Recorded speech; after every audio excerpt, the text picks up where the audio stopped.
Student, आज के इस लेक्चर में मैं एक लाइन इंटीग्रल की प्रॉब्लम सोल्व करने जा रहा हूँ। जैसा कि आप जानते हैं, इससे पहले जो मैंने लाइन इंटीग्रल के लिए एक लेक्चर अपलोड किया था उसमें मैंने 2 न्यूमेरिकल प्रॉब्लम सोल्व की है। तो ये थर्ड प्रॉब्लम है। प्रॉब्लम में पहले लिख चुका हूँ। क्या है ये? Find the total work done by a force F, vector F X square plus Y square I cap minus 2xy J cap in moving a point from 0 0 to point a comma b along the rectangle bounded by the lines x equals to 0, x equals to a, y equals to 0 and y equals to b। तो यहाँ पर जो आपको function दिया गया है solution, सबसे पहले मैं फंक्शन की बात करता हूँ। What is function? Function f is X square plus Y square I cap minus 2xy J cap. We have to find work done along the curve. Total work done क्या होगा? Total work done is W। W से इसको represent करते हैं and it is line integral along the curve C F dot dr। अब बात अगर हम करें कि what is F, F is X square plus Y square I cap minus 2xy J cap.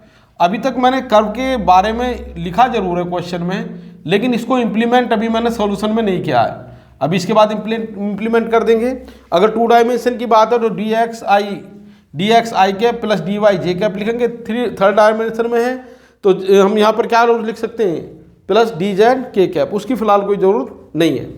तो इसको और अगर मैं सोल्व करूँ तो ये मेरे पास आ जाएगा X square plus Y square dx minus 2xy और ये आ गया dy। अभी मैं इसको यहीं पर छोड़ देता हूँ, कर्व के बारे में बात कर लेते हैं। What is curve? इसको नंबर 1 कह दीजिए। Here curve C। Curve C क्या है? Curve C is a rectangle. Curve C is a rectangle bounded by, किससे बाउंड है ये? मैं वापस आऊंगा इक्वेशन नंबर 1 पर। Bounded by x equals to 0, x equals to a, y equals to 0 and y equals to b। इसको trace कर लेता हूं। तो जब हमने इसको ट्रेस किया तो ये हमने ले लिया ये x एक्सिस और ये मैंने ले लिया y एक्सिस। जैसा कि आप जानते हैं x equals to 0 is y axis, x equals to a a line parallel to y axis, y equals to 0 क्या होगा ये? y equals to 0 x axis, ये x एक्सिस की इक्वेशन है, and y equals to b a straight line parallel to x axis. इसका मतलब the region bounded by these 4 straight line is o, a, b और ये c। Region को generally हम anti clockwise direction में लेते हैं। तो रीजन हमारा क्या है? रीजन है हमारा, region is bounded by x equals to 0, x equals to a, y equals to 0 and y equals to b। अब यहाँ बड़ी ध्यान देने वाली बात है, इन्होंने कहा कि वर्क डन आपको निकालना जरूर है अलोंग द रेक्टेंगल, लेकिन मूव कहाँ से कहाँ तक करना है? Find the total work done by a force function this in moving a point from 0 0 to a, b। तो मैं इनके कोऑर्डिनेट लिख लेता हूँ। यह आ गया 0, 0। इसका कोऑर्डिनेट क्या हो जाएगा? a, 0। और क्योंकि ये b डिस्टेंस पे था, इसका कोऑर्डिनेट क्या हो जाएगा? a, b और इसका कोऑर्डिनेट हो जाएगा 0, b। लेकिन वी हैव टू मूव, हमें मूव कहाँ तक करना है? ये तो मैंने पूरा रेक्टेंगल बना दिया था, मूव कहाँ तक करना है? ध्यान देंगे, we have to move from the point 0 0। 0 0 means ये पॉइंट आप देख पा रहे होंगे, 0 0 इज ओरिजिन।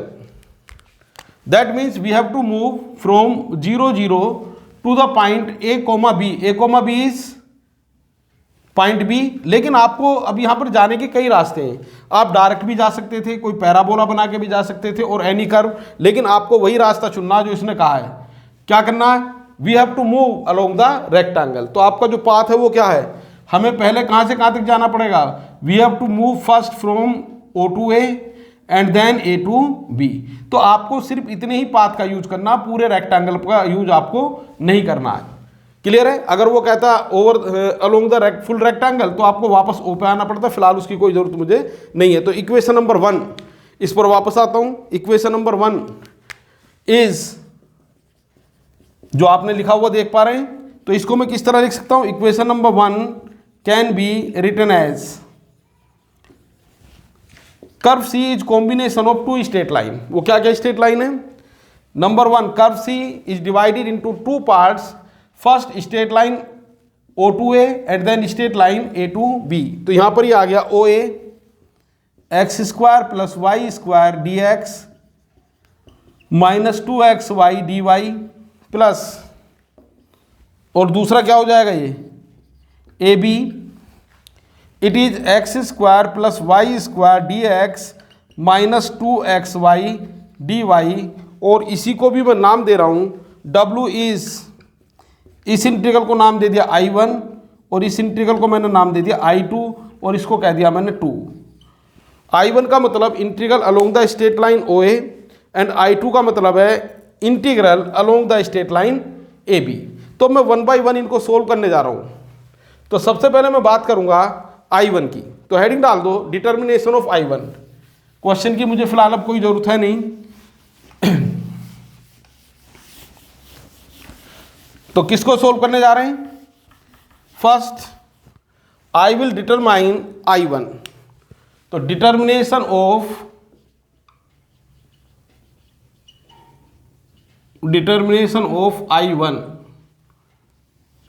I1 इज, it is OA x square plus Y square d x minus 2xy dy।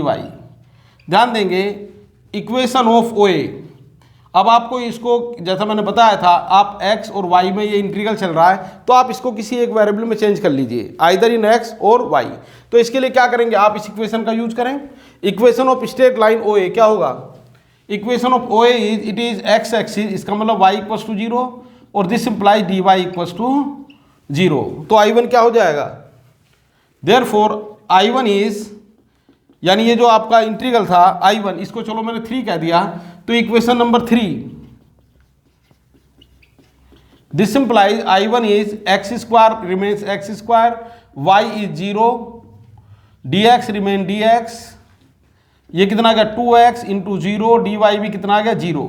इसका मतलब ये रहा कि ये इंटीग्रल जो आपके पास आया, ये इंटीग्रल रह गया along the straight line OA, it is only x square dx। ध्यान देंगे अब ये इंटीग्रल सिर्फ x में, तो x की लिमिट रख दीजिए।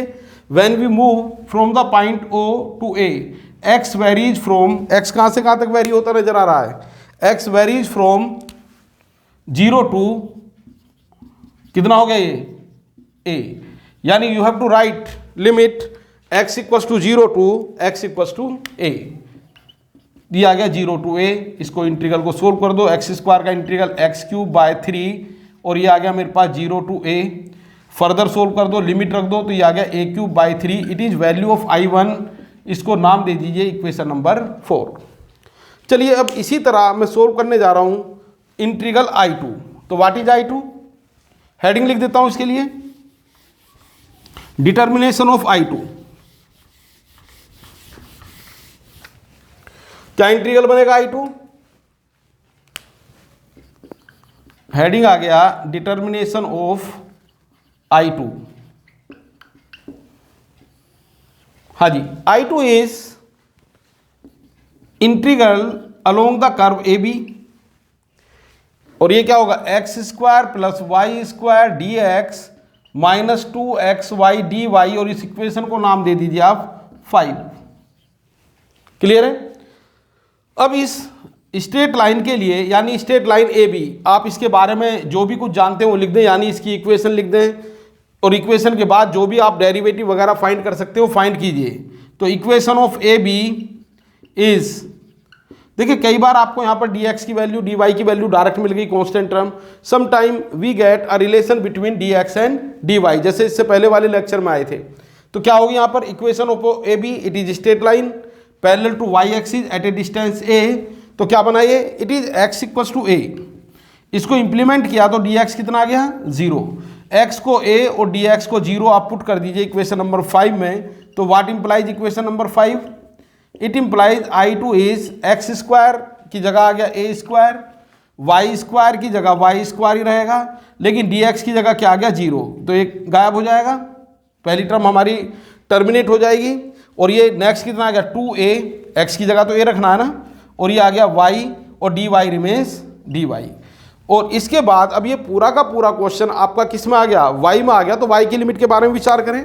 व्हेन वी मूव कहाँ से कहाँ तक, when we move a to b, तो यहाँ पर आप y के बारे में विचार करें तो y हमारा 0 था a पर और b पर जाकर क्या बन गया y b, यानी y की वैल्यू 0 से b हो गई। तो यहाँ पर यही लिखेंगे हम। तो y कहाँ से कहाँ तक वेरी हुआ, y varies from 0 to b। Integral कर दो, पहली टर्म का इंटीग्रल तो आएगा ही नहीं, चलो एक लाइन बढ़ा देता हूँ, 0 to b it is -2ay dy। तो ये आ गया -2a इज कॉन्स्टेंट और ये आ गया y²/2 और ये आ गया 0 टू b। अब I2 की वैल्यू मैं लिखने जा रहा हूँ, चलो इस डायग्राम के ऊपर ही लिख देता हूँ। I2 कितना बनाइए, I2 इज -2a, ध्यान देंगे 1/2 ये बाहर लिख दीजिए, और y² एक बार क्या लिख देंगे इसकी जगह b², यानी y की जगह b, और 0 पर ये लिमिट आ गई 0, यानी माइनस आ गया ये ab²। इसको नाम दे दीजिए इक्वेशन को 6। पुटिंग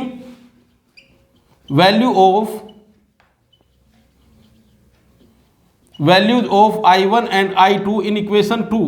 अब इक्वेशन नंबर 2 आप थोड़ा लेक्चर को पीछे करके देखिए, यहां पर इक्वेशन नंबर 2 नजर आएगी, W = I1 + I2। तो I1 की वैल्यू क्या है इक्वेशन नंबर 2 में, जो पहला इंटीग्रल था I1 उसकी वैल्यू मेरे पास कितनी आई a³/3, और प्लस क्या था I2 में वैल्यू क्या आई है -ab², यानी आपका जो टोटल वर्क डन है यह आ गया a³/3 -ab²। और ये वर्क डन किसके अलोंग आया है, this work done along the rectangle when we move from 0 0 to ab along the rectangle, यानी first we move O to A and then we move A to B। तो ये मैंने third problem solve किया line integral की। इससे पहले to problems आप इससे पहले वाले लेक्चर में देख सकते हैं। इसके नेक्स्ट लेक्चर में मैं डिस्कस करूंगा surface integral. Thank you very much.